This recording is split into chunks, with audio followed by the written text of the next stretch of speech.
Good day to you. Hope you're having a wonderful day. I want to read to you. There's going to be a few scriptures I'm going to read to you, but the first one I'll read to you is Psalms 24 and verse 1. This is Psalms 24 verse 1. Now I am reading in the Amplified Bible. The earth is the Lord's, and the fullness of it, the world and those who dwell in it. So all of the earth, everything, it contains, everything belongs to the Lord, is from the Lord. So we should be thankful and grateful for everything. Now, He gives freely to us, okay? I mean, I'm not taking away from the fact that He has given us dominion and given us this earth to live on and take care of.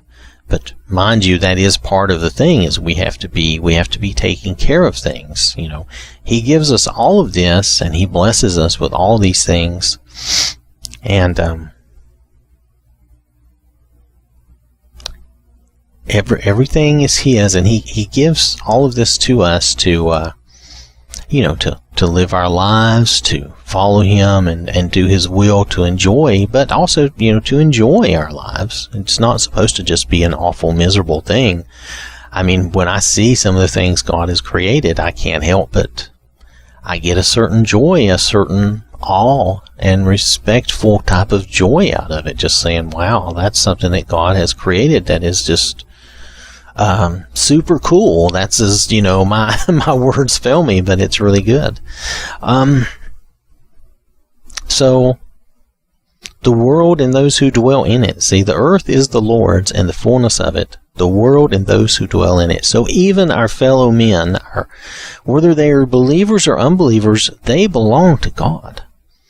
It is not up to us to do anything incorrect to them. It just isn't. Okay, because they're not ours.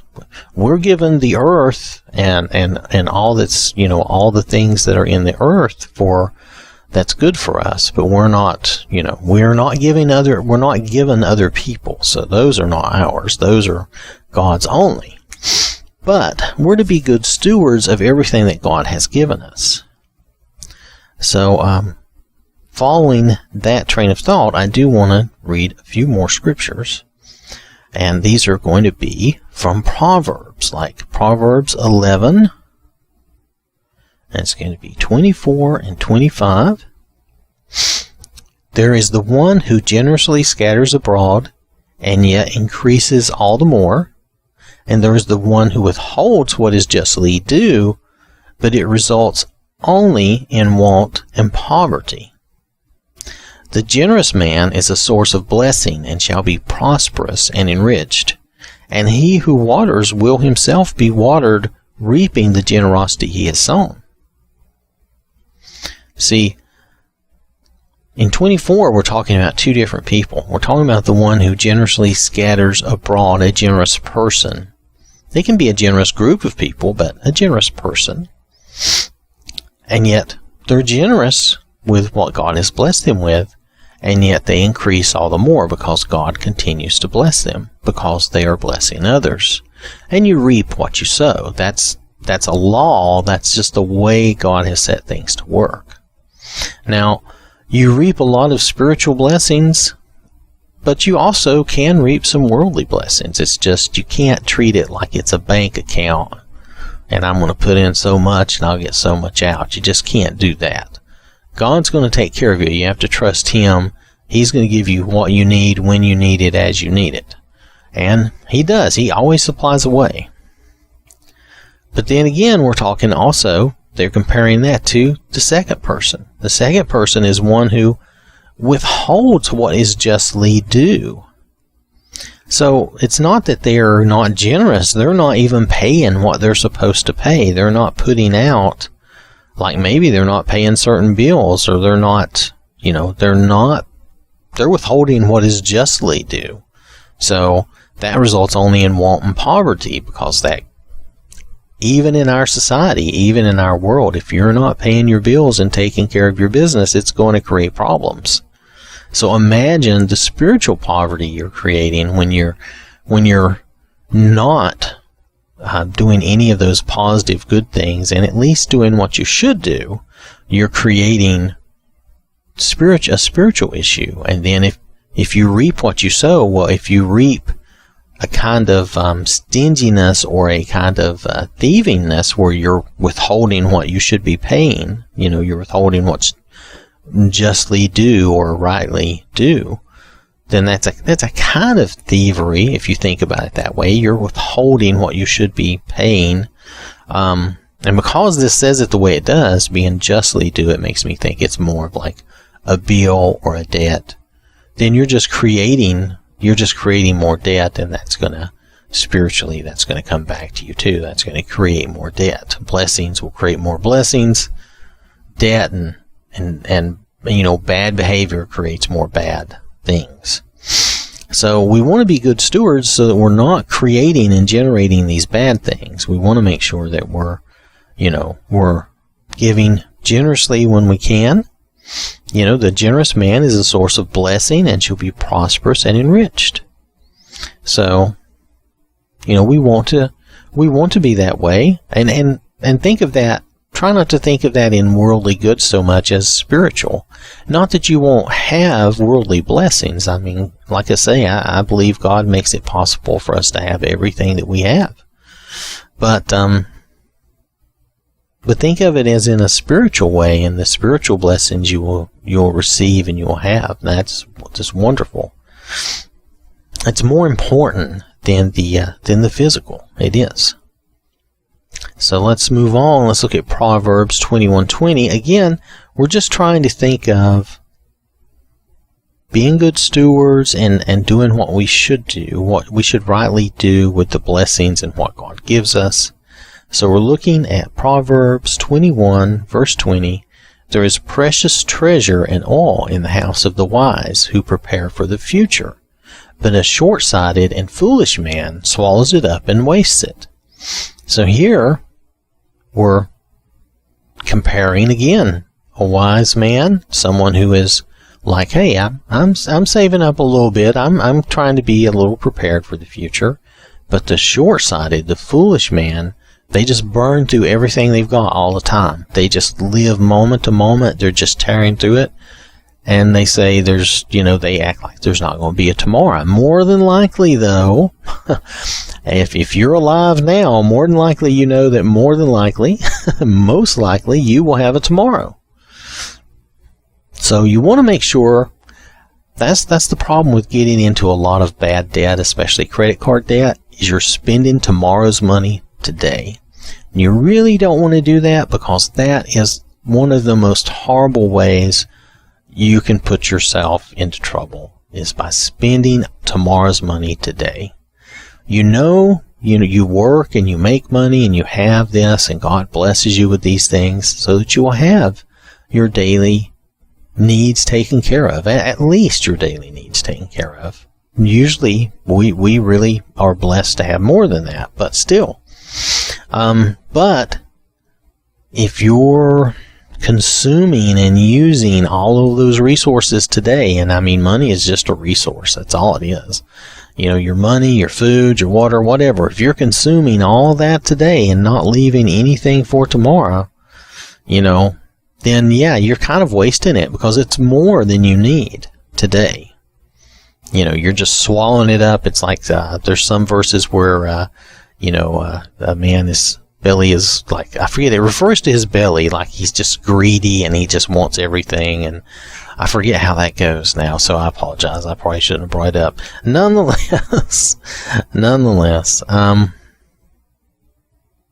that's the comparison to someone who, they actually, yes, they still live a good life. They live today. They don't hoard everything up. They still give generously, but they keep a little back and try to be prepared for tomorrow or for what might come. I try to do that myself, to have things sort of prepared so that, worst case happens, we won't be totally, destitute tomorrow. You try to do what you can. But the foolish person, like I said, they just they just run through everything today. They just use it all up, and it's a waste, and then they don't have anything for tomorrow. And I can tell you absolutely, if you're doing a lot of credit card debt, you are wasting tomorrow's money today. You are spending that in a terrible way. Now, it's different if you get in a bind and you're in a situation where you absolutely have to do something. I understand that. I'm not talking about that, but if you're just doing things that could wait, that aren't important, that aren't critical needs, don't be doing that. That's not good for you. All right. Now, I mean, if you have money to burn like that, that's your business too. I mean, if you're much more well off and you can do that, that is your business. We do have to judge for ourselves on that. So I'm not trying to say that it, in and of itself, having a little credit card debt is a bad thing, but it definitely can be if you get caught up in that. So we're going to move on now to Proverbs chapter 22, verse 7 and 9. Now, 7 and 9, there's a reason for that. So let's read 7. The rich rules over the poor, and the borrower is servant to the lender. Kind of goes with what I was saying a moment ago too. When you are in a great amount of debt to somebody, you end up being a servant to that lender. Whether you like it or not, it's just the way it is, because you have to make sure you pay them, and that means you're going to have to make sure you do whatever work you can do, because you got to make sure you pay them. You become a servant to whoever you borrow money from. That's really just a fact of life. So, and if you have many people you borrow money from, then you have many people that you are a servant to, and you've got to make sure you are pleasing or satisfying every one of those.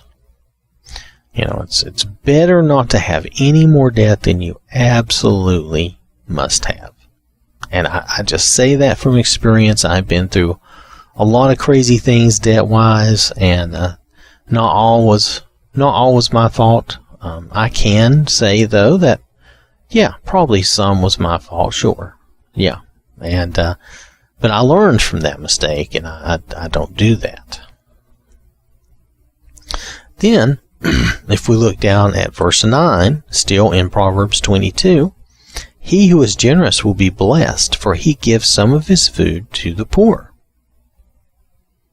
It's very simple. God is making a plain statement here. He who is generous will be blessed, for he gives some of his food to the poor. We should be trying to help the poor. It doesn't have to be food necessarily. It can be money. It can be clothing. It can be any number of things. We should try to help the poor in our local community, as we can, when we can. I'm not saying that that's all we should do, but I mean, we should try to do that. That's something that you'll notice is regularly mentioned in the Bible and in the New Testament. Helping the poor and being kind to the poor, being kind to strangers and the lame and the widows and other people who are struggling and having trouble for different reasons, but the poor is part of that.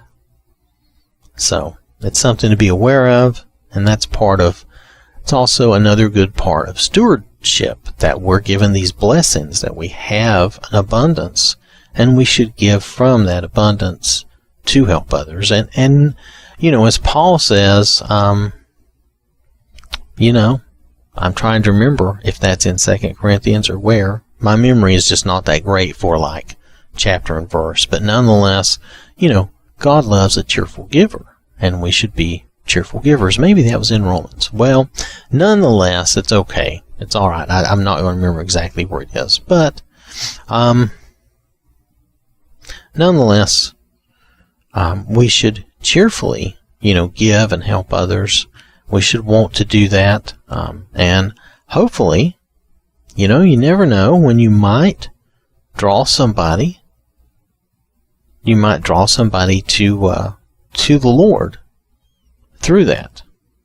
And it, like I say, that is a part of our good stewardship that we share in our blessings with others.